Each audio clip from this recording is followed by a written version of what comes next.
کبھی مقابلہ ہوتا ہے جان کا اور ایمان کا. ایک ظالم آ گیا، بے دین آ گیا، وہ کہتا ہے کہ حضور کو گالی دے دے ورنہ میں گولی مارتا ہوں.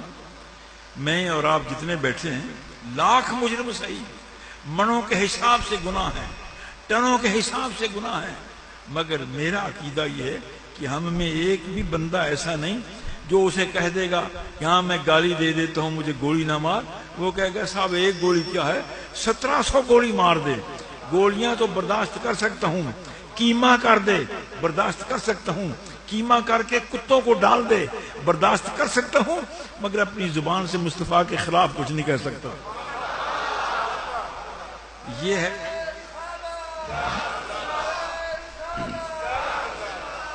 ہے جان اور ایمان کا مقابلہ.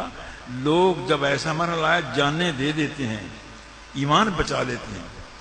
آپ نے لاہور کا وہ واقعہ علم الدین غازی کا سنا پڑھا، اچھی طرح جانتے ہیں. جس ہندو نے حضور کو گالیاں دی تھیں، ہماری ماؤں کے خلاف کہا تھا، اور پارٹی گیٹ میں ایک مولانا زبردست تقریر کر رہے تھے، کوئی ہے ایسا بندہ جو محبوب پر جان دینے کے لیے تیار ہو اور اس پنڈت کو مار دے جس نے حضور کو گالی دی ہے؟ علم الدین مستریوں کا لڑکا ہے، ترکھان کا بیٹا ہے. غصے میں آیا، جلال میں آیا، جا کر چھرا خریدا اور اندر کتب خانے کے چلا گیا، اور بیٹھا تھا اندر پنڈت. اسے پوچھا کہ پنڈت صاحب کا، اس نے کہا میں ہوں. حملہ کر دیا، قتل کر دیا، خون سے لت پت ہے. باہر آیا، پکڑ لیا گیا. انگریز کا دور تھا، پولیس نے قابو کر لیا. مسلمان اکٹھے ہو گئے چھڑانے کے لیے، مگر کون چھوڑتا تھا؟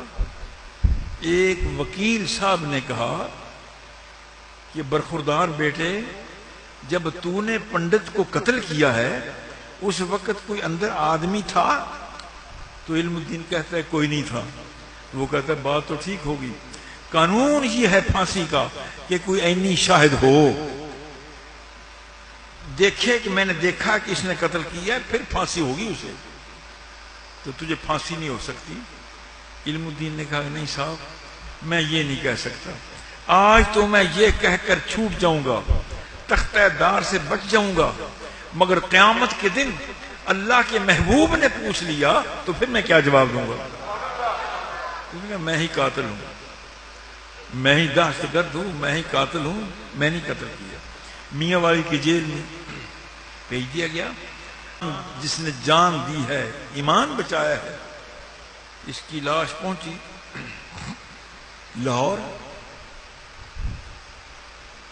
لاہور نے اس سے پہلے ایسا اجتماع نہیں دیکھا ہوگا. میرے دادا استاد سید دیدار علی شاہ صاحب رحمۃ اللہ تعالی علیہ، حزب الاناف کے بانی، وہ حدیث پاک پڑھا رہے تھے بخاری شریف. کسی نے آ کر کہا شاہ جی علم الدین کا جنازہ آ گیا ہے.